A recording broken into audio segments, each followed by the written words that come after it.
1961년이었죠. 존 F. 케네디 대통령 취임식에 무려 86살의 노인이 연단에 섰어요. 근데 그날따라 햇빛이 너무 강해서 준비해온 시를 도저히 읽을 수가 없게 된 거예요. 와, 그 유명한 이라군요. 네, 보통 사람 같으면 당황해서 내려왔을 텐데 이분이 잠시 숨을 고르더니 즉석에서 다른 시 한 편을 전부 암송해버립니다. 정말 대단하네요. 그가 바로 시인 로버트 프로스트입니다. 정말 강렬한 장면이죠. 하지만 이 영광의 순간 뒤에는 평생에 걸쳐 그를 핥히고 간 혹독한 시련이 있었습니다. 오늘 저희는 당신께서 보내주신 자료를 바탕으로 우리가 아름답게만 기억하는 그의 시구 뒤에 숨겨진 프로스트라는 한 인간의 진짜 삶, 그리고 그가 책상이 아니라 인생의 가장 깊은 골짜기에서 직접 건져 올린 현실적인 지혜들을 깊이 파고들어 보려 합니다. 바로 그 건져 올렸다는 표현이 핵심이에요. 프로스트의 지혜가 오늘날까지도 우리에게 큰 울림을 주는 이유는 그게 이상적인 이론이 아니거든요. 지독한 현실 속에서 살아남기 위해 터득한, 뭐랄까, 생존 기술에 가까운 거죠. 11살에 겪은 아버지의 갑작스러운 죽음, 그로 인한 극심한 가난, 심지어 성인이 되어서는 사랑하는 자녀들을 먼저 떠나보내는 고통까지. 오늘 이 시간은 그의 시가 왜 그토록 단단하고 깊은 힘을 가졌는지 그 근원을 함께 들여다보는 여정이 될 겁니다. 그의 인생은 정말 시작부터 순탄치 않았던 것 같아요. 네, 전혀요. 아버지가 돌아가시면서 가족이 하루아침에 거의 빈털터리가 됐고 어린 나이부터 신문 배달, 공장 노동, 닥치는 대로 일을 해야만 했다고요. 그렇죠. 그리고 모두가 선망하는 하버드 대학에 입학했는데도 아, 맞아요. 결국 2년 만에 그만뒀죠. 아마 주변에서는 저 사람 결국 실패했구나 하고 수군거렸을 것 같아요. 충분히 그랬을 겁니다. 하지만 훗날 프로스트는 이 경험에 대해 아주 흥미로운 말을 남깁니다. 대학은 나에게 지식을 주려고 했지만 나는 지혜를 원했다. 아, 이 한마디에 그의 인생 철학이 담겨 있어요. 그는 제도권 교육이 주는 정제된 지식 대신에 직접 농사를 지으면서 흙을 만지고 땀을 흘리면서 배우는 걸 선택한 거죠. 자연의 순리, 노동의 진짜 의미 같은 것들이요.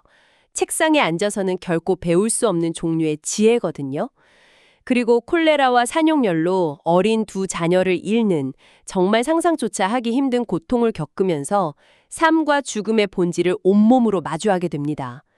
그의 철학은 이런 경험이라는 단단한 토대 위에 세워진 겁니다. 듣고 보니 그의 철학이 단순한 사유의 결과가 아니라 뭐랄까 일종의 생존 보고서처럼 느껴지네요.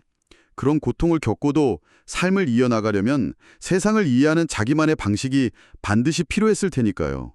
가족에 대한 그의 관점도 그런 면에서 아주 현실적이라 놀랐습니다. 그렇죠. 그는 어머니로부터 받은 영향은 한 사람의 평생 가치관을 형성할 만큼 깊고 근본적이라고 봤어요. 도덕관념이나 인생에 대한 태도처럼요. 반면에 배우자와의 관계는 좀 다르게 봤죠. 네, 감정적으로는 훨씬 격렬할 수 있지만 그 영향이 때로는 순간적이거나 심지어 파괴적일 수 있다고 냉정하게 분석했습니다. 실제로 아내 엘리너와는 정말 깊이 사랑했지만 자녀를 잃은 슬픔을 감당하는 방식이 너무 달라서 서로에게 큰 상처를 주기도 했거든요. 같은 슬픔을 겪는다고 해서 같은 방식으로 아파하는 건 아니라는 아주 뼈아픈 현실을 깨달은 거죠. 여기서 가족은 나침반과 같다는 비유가 나오는데 솔직히 처음엔 이 말이 좀 차갑게 들렸어요. 아, 그러셨군요. 나침반은 그냥 방향만 알려주는 도구잖아요. 따뜻한 느낌은 아니죠. 바로 그 지점이 프로스트다운 통찰입니다. 나침반은 항상 북쪽을 가리키면서 우리가 어디로 가야 할지 방향을 알려주지만 그 자체가 목적지는 아니잖아요. 그렇죠. 길을 걷는 건 자기 몫이니까. 맞습니다. 길을 실제로 걷고 산을 넘고 강을 건너 최종 목적지에 도달하는 건 결국 자기 자신의 몫입니다. 가족도 마찬가지라는 거예요. 가족은 우리에게 소중한 가치와 삶의 방향을 제시해주지만 그 길 위에서 시인이라는 자신의 꿈을 이루고 자기만의 인생을 완성해 나가는 것은 온전히 개인의 책임이라는 뜻입니다. 이 철학 덕분에 그는 가족으로서의 책임을 다하면서도 시인이라는 자기 정체성을 끝까지 포기하지 않을 수 있었던 거죠. 아, 그런 의미였군요. 가족에게 헌신하되 가족이라는 이름 뒤에 숨어서 자신의 삶을 포기하지는 말라는 뜻으로 들리네요. 사랑에 대한 정의는 한술 더 뜹니다. 네. 우리가 흔히 생각하는 열정이나 애정 같은 감정이 아니라 상대방에게 필요한 존재가 되고 싶어하는 욕구라고 봤다는 점이 정말 독특했어요. 네. 이 정의는 관계에 대한 그의 철학 전체를 관통합니다. 상대방이 나를 거부할 수 없게 만드는 일종의 소유욕이나 집착이 아니라 상대방이 자발적으로 나를 필요로 하게 만드는 것. 그것이 진정한 사랑이라는 통찰이죠. 와, 프로스트 자신도 아내에게 그저 사랑받기만을 원한 게 아니었어요. 그는 아내의 삶에 진정으로 도움이 되는 존재, 아내가 진심으로 자랑스러워할 수 있는 위대한 시를 쓰는 존재가 되려고 평생을 바쳤습니다. 사랑은 감정의 확인이 아니라 서로의 삶에 기여하려는 의지라는 거죠. 그렇게 관계의 본질을 꿰뚫어 봐서일까요? 사람들과 소통하는 방식도 남달랐던 것 같습니다. 평생 농부, 시인, 교수 같은 다양한 역할을 하면서 정말 여러 부류의 사람들을 만났을 텐데 그 과정에서 아주 재미있는 역설을 발견했다고 하더라고요. 맞습니다. 그는 농장에서 만난 농부들은 말은 어눌하고 서툴지만 그들의 말 속에는 평생 땅과 씨름하며 얻은 진짜 지혜가 담겨 있다는 걸 알았습니다. 반면에 도시의 지식인들이나 문학계에서 만난 일부 비평가들은 말은 아주 유창하고 현란한데 정작 그 내용을 들여다보면 공허하거나 남의 이론을 앵무새처럼 반복하는 경우가 많다는 걸 간파한 거죠. 아, 핵심은 말솜씨가 아니었군요. 네, 이걸 통해 그는 소통의 핵심이 말솜씨 같은 표면적인 기술이 아니라 진정성이라는 걸 깨닫게 됩니다. 조금 서툴러도 진심에서 우러나온 말이 화려하지만 알맹이 없는 말보다 훨씬 더 강한 힘을 가진다는 걸요. 그래서 사람을 대하는 방식도 달랐다고 하죠. 말이 서툰 사람 앞에서는 조급해하지 않고 기다려주면서 그 침묵 속에 숨겨진 의미를 들으려 했고, 반대로 말이 너무 많은 사람 앞에서는 그 화려한 포장지 뒤에 숨겨진 진짜 메시지가 무엇인지 파악하려고 애썼다는 대목이 인상 깊었어요.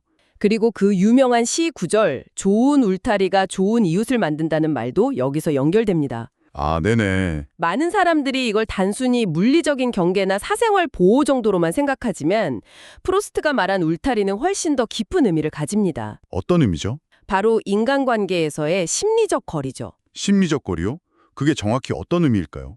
너무 가까워지면 서로를 당연하게 여기고 간섭하게 되면서 갈등이 생기고 너무 멀어지면 무관심과 소외감이 생긴다는 통찰입니다. 서로의 독립성을 존중하고 상대의 영역을 함부로 침범하지 않는 그 적절한 거리를 유지할 때 비로소 건강하고 오래가는 관계가 가능하다는 거죠. 아, 이건 타이밍의 중요성과도 연결됩니다. 같은 조언이라도 상대가 절망에 빠져 있을 때는 잔소리로 들리고 정말 도움이 필요할 때 건네야 지혜가 되는 것처럼요. 상대의 감정 상태와 상황의 맥락을 읽고 말할 때와 침묵할 때를 아는 것. 이 모든 것이 어우러질 때 비로소 진정한 소통이 가능하다고 본 겁니다. 진정성, 적절한 거리, 그리고 타이밍. 듣고 보니 정말 관계의 핵심을 꿰뚫는 원칙들이네요.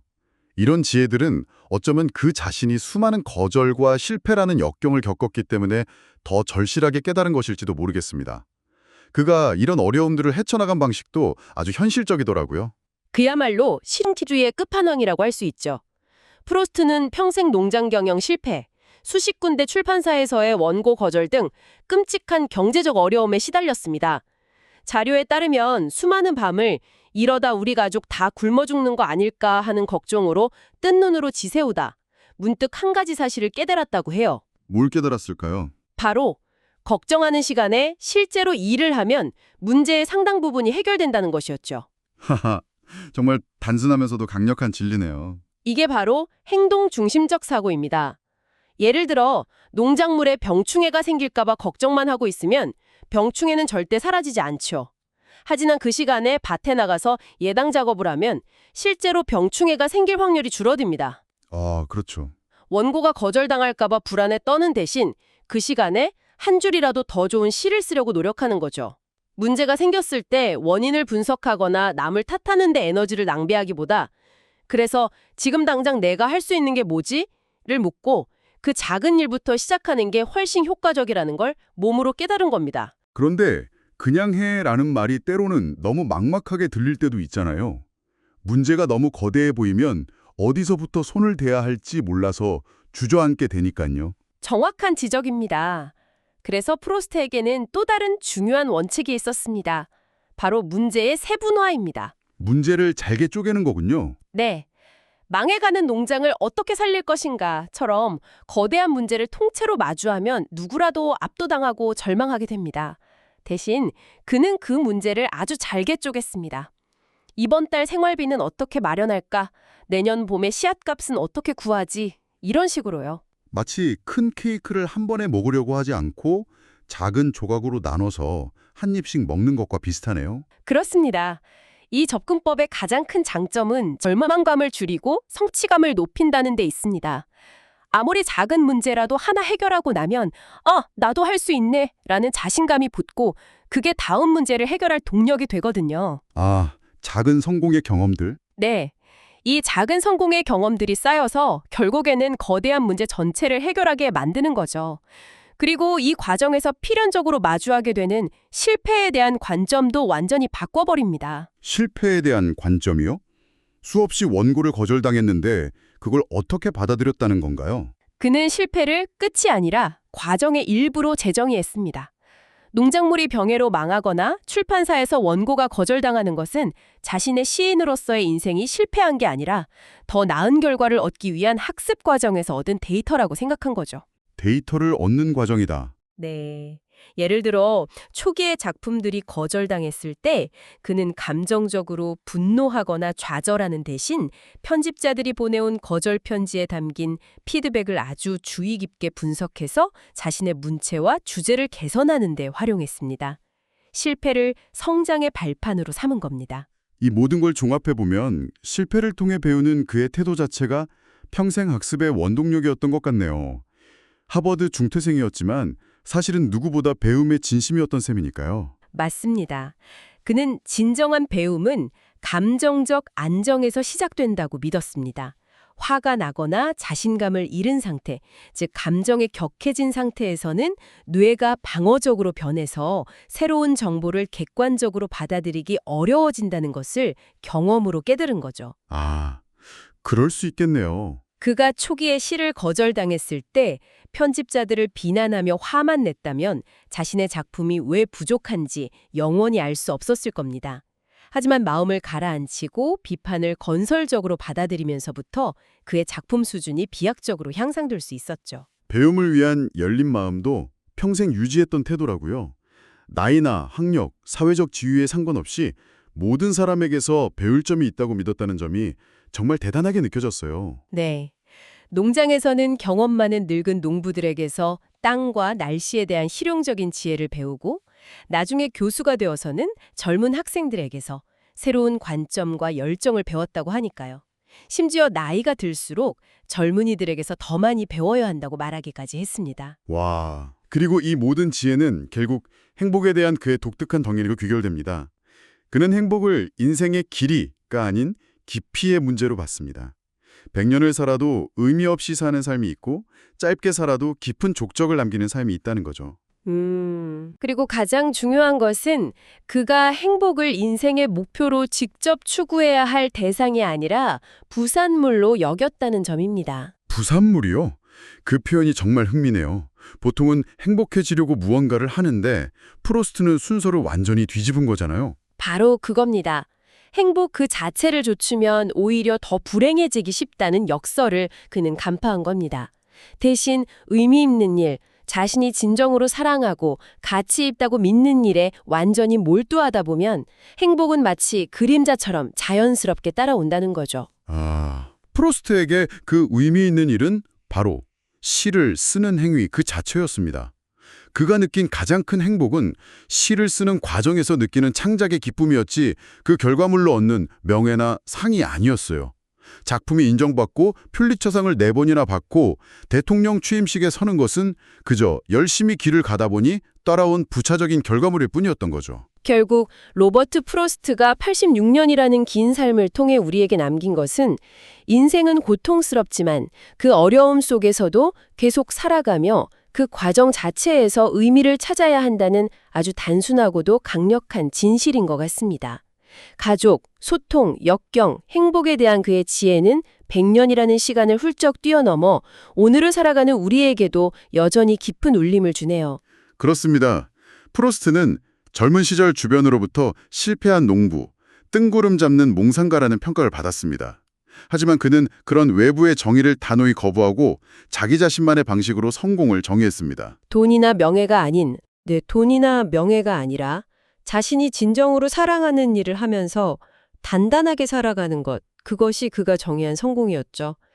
여기서 당신께 마지막으로 생각해 볼 질문을 하나 던지고 싶습니다. 당신이 지금까지 무심코 당연하게 받아들여온 세상의 성공 기준은 무엇인가요? 그리고 만약 프로스트처럼 다른 사람들이 가지 않은 길을 가더라도 당신의 영혼이 진정으로 만족할 수 있는 당신 자신만의 성공은 과연 어떤 모습일까요?